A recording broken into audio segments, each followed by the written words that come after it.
So, Mr. Manas, could you please give us a brief introduction about yourself and what's your specialization? Good afternoon, Sonia. So this is Manas, and I'm a filmmaker, a very new blogger, and I have been teaching college students since 2016. And in my free time, I just love to play the guitar, listen to songs, and that's all. And I also, whenever I get some time, I think about some new ideas, try to write those down. Okay, so how That's did you all. start your career as a filmmaker? Could you please elaborate on that? It was some yes, yes. Yeah, it was in 2009 when I saw a few short films being made by the student community, and those short films were not very much, good in technical terms or in aesthetic terms, but those short films actually made me think about the medium of cinema, because prior to that I had this feeling that I'm going to be a media person. Okay, that was what I thought before making this decision to become a filmmaker. I had this feeling that okay, I'm going to do something in the field of media, but then I was not sure what I was going to do. But then after watching those short films from by Indian students only, as I told you, student community, made by student community, I was kind of moved or touched by those by watching those films. And then I started thinking. I started thinking about the films, the stories more. And then I started searching for more short films of that kind. And before that I used to watch only, say, Bollywood or Hollywood films. Okay, but then after that as I kept on searching more and more, and I came across many posts about good foreign language films. Okay, then that was the first time I was exposed to foreign language films. But prior to that I only watch Hollywood or Bollywood or original films. But then from that time onwards, I started watching one after another good foreign language films. I started researching about the legendary filmmakers from the foreign countries. Say, for example, not English speaking countries, say Russian filmmakers, say French filmmakers, German filmmakers. So that way I learned about that particular medium called cinema. Okay, and that made me what do you call it, deep dive into this medium. And that's how I actually learned this medium after watching some great films by great filmmakers. And then also I did my master's in journalism, mass communication. And also we had the opportunity to interact with uh, people from the industry, renowned filmmakers from the industry. Some were even teaching us, so we could talk to them. We could have conversation with them, and that way I learned about cinema. I'm still learning. This process doesn't stop. That's what I think, that we keep on learning. And this is the complete different field. It's a complete different art form, as it encompasses all the other art forms. Say, take it poetry or music, or say any other art form, painting. It's a mother of all art form, you can say, cinema. And that's how I became more and more attached to cinema. And that's how my knowledge about cinema kept on increasing. Yeah. So, would you please Hello. elaborate on the skills that you think that is important to pursue in this career? The first thing that we need to have, if we want to become storytellers, if we want to become filmmakers, then the first skill which we all must possess is the skill to observe your surrounding. Okay, we must learn how to observe people around us. We must learn how to observe different things that happens uh, in our surroundings. We need to observe people. We need to see, we need to look at how people talk, okay, how people walk, the mannerisms. Okay, we need to be keen observers first thing if we want to pursue a career in filmmaking or related film. We need to learn how to watch people, how to learn from people doing different activities. That is the first skill. Okay, and then if we become keen observers, then we must try to think in terms of visuals. Okay, since filmmaking is a visual medium. Okay, okay, it has got audio visuals, both are there, but then the emphasis is on video, on the visuals. We must try to portray, we must try to tell a story with minimum spoken words or minimum use of dialogues. That is that is the real challenge, how to convey a beautiful story with the help of imagery. Okay, of course we need sound. We cannot simply mute the, as now we are having this conversation, you can hear probably the sound that is going on in my surrounding, the sound of the fan, the sound of the nearby passers-by, right? So those will be there. We cannot simply remove those. Okay, we cannot mute those. But then what I'm saying is the spoken words. Okay, that is what I believe. See, other people may have different way of thinking, but then what I believe is we must try to tell stories with the help of imagery, with using minimum spoken words. Okay, so I believe these are the two skills that we first thing, as I told you, it's the skill to keenly observe our surroundings, observe people, observe different things taking place, and then I guess Visualize. what else? I'm not talking about the It's technical things. visualization. Yes, visualize. We must try to visualize. We must daydream. Okay, we must daydream. If we do not daydream, we cannot become storytellers. We cannot become filmmakers. We must dream. We must imagine. Okay, by simply having a look at some person doing some odd thing, by simply ordinary things, how to make a good story out of ordinary things. That's what we need to learn.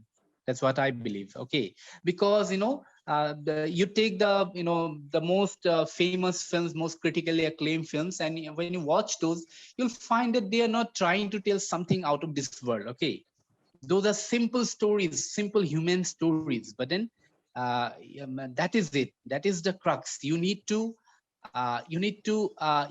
understand, how to convert a beautiful story, I mean how to convert or transform a simple story, simple human story, into say 2 hours or say 90 minutes piece of audio visuals, which we call cinema. So that is it, and it comes with practice. Okay, the thing is, you can learn nowadays, since this all these platforms such as YouTube and all have come, we can learn all the skills that is required to properly handle a camera, all the skills required to perfectly near perfect edit a film or color grade a film. All these things can be learned in a day, because the skills are there, because the videos are the best videos are uploaded there in YouTube. But then can we really learn filmmaking like that? No, we can't, because we need to possess some skills to be better storytellers. The technical skills and all this comes at the end. First we need to be very, as I told you, first we need to observe. We need to learn to how to observe our surroundings. And then we need to think in terms of a storyteller. We want to tell a story. We must read good books. Okay, good novels are there. So we must read those, and we must try to analyze how the author is trying to tell a story with the help of that novel. But then again, novel is a different medium, literature is a different medium, and cinema literature, the storytelling technique in these two media are totally different. Okay, but then still, if we see, then many good films have been adapted from good novels after transforming those novels into first screenplays. Okay, screenplay is something which is required for shooting a film. Okay, but then still we need to listen to music, like we need to read a lot of novels. We need to listen to music. We need to look at paintings. We must try to understand the paintings. Okay, and lighting is another thing which again comes in the technical side. So I'm not talking about the technical aspects. So lighting is something we can learn from by looking at the old paintings, say 18th century, 17th century paintings made by great painters from different eras, such as the Renaissance or Baroque or the Impressionist painters. All these things we need to, as much as we look at those, or see those paintings, or read those novels, or listen to those music, we become more and more uh, knowledgeable. We become more and more knowledgeable, and that really helps us to become better storytellers. That is what I believe. Okay, after that comes, if we want to handle a camera, that is, I told you, we can learn that from YouTube.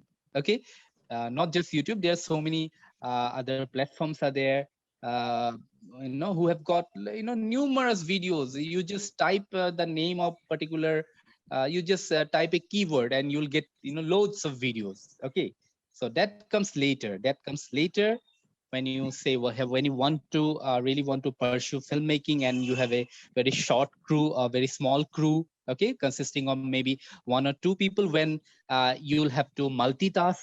Okay, you are the scriptwriter, you are the director, you are going to be the editor and colorist also. Then of course you will have to learn those skills. Only then you can then finally put up those pieces and make a meaningful piece of movie. But then first we need to learn the aesthetics.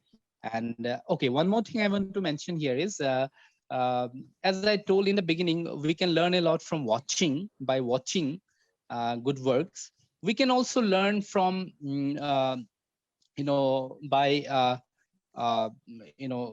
from the company of good people, company of say learned people.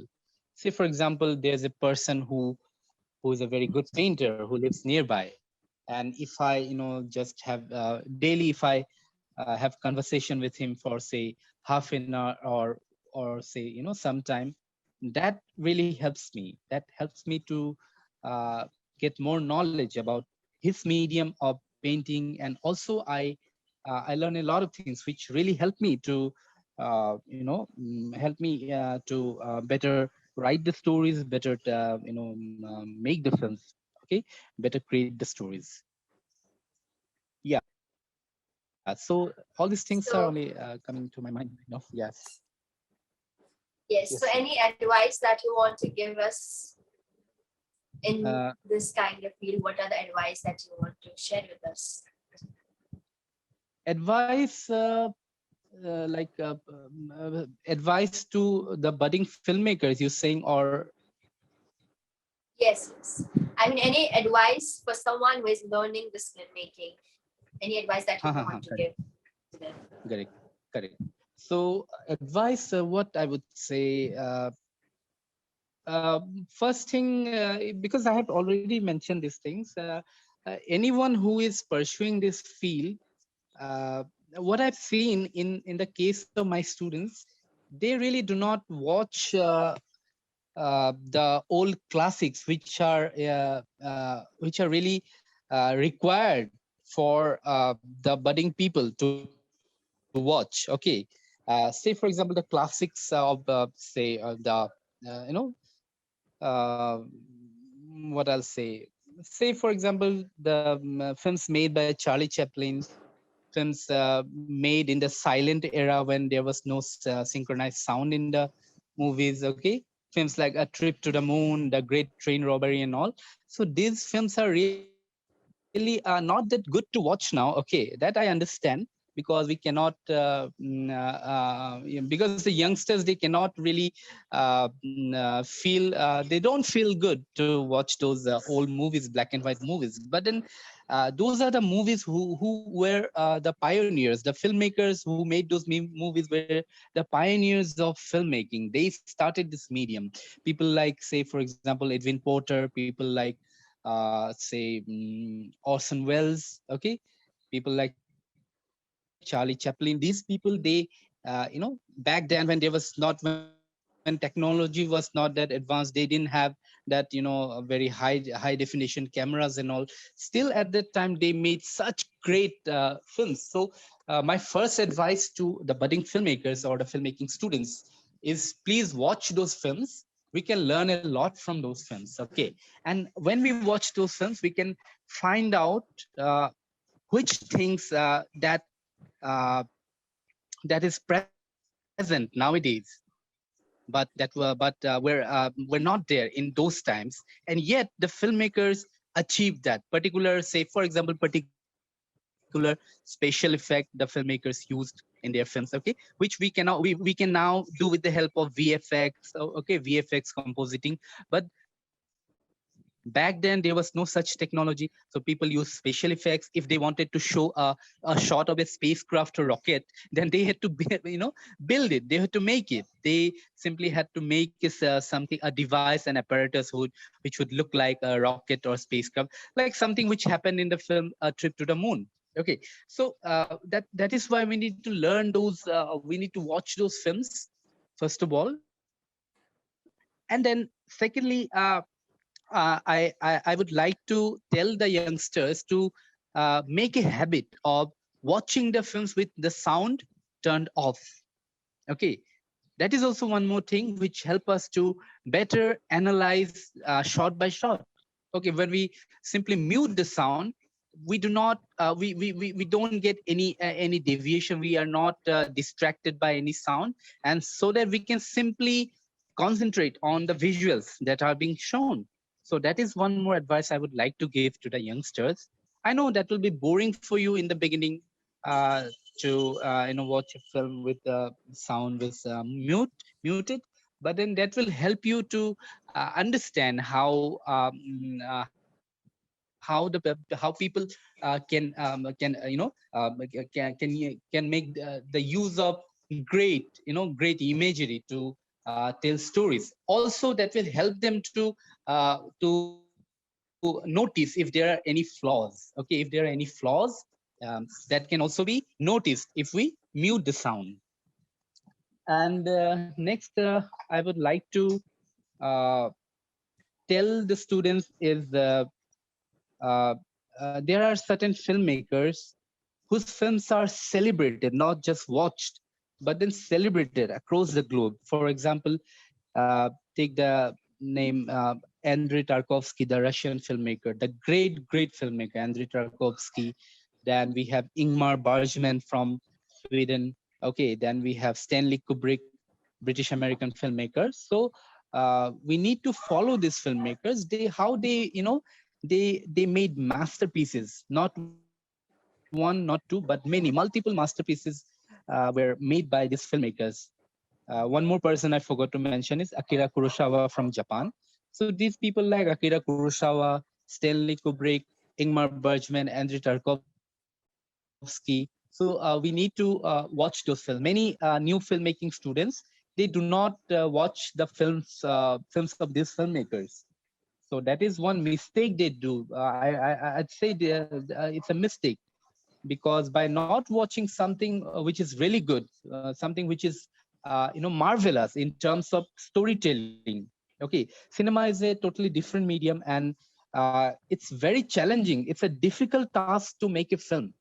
Okay, it's not easy. As some people who are not from this field, they simply think that, okay, there's one person who is called the scriptwriter. He simply writes this story, okay, 19 pages long, and then there's one person who will simply mount the camera, and then one person who will direct it. It's not as easy as that. Okay, anybody who has who has ever seen, who has ever got a chance to be present in the set of filmmaking, then that person will know how difficult is to make a good film. So that's what I want to tell the budding students, that if you want to really do good in this field, first of all, you watch some good classics, you follow those filmmakers, and then you follow some you learn about the greatest filmmakers of this planet, who has made some marvelous, some masterpieces. So by watching those also, we can learn a lot. Okay, and then as I told you, just try to watch films by muting this, after muting the sound. So all these things they need to follow, and rest they can get from the textbook, from the notes which are given to them by their teachers, by the faculty members. All right. So Yes, thank you so much, sir, for being out here and sharing your experiences. and thank you And it's so much lovely for having you out. yeah, thank you for inviting me for this particular interview. I'm really glad for that, and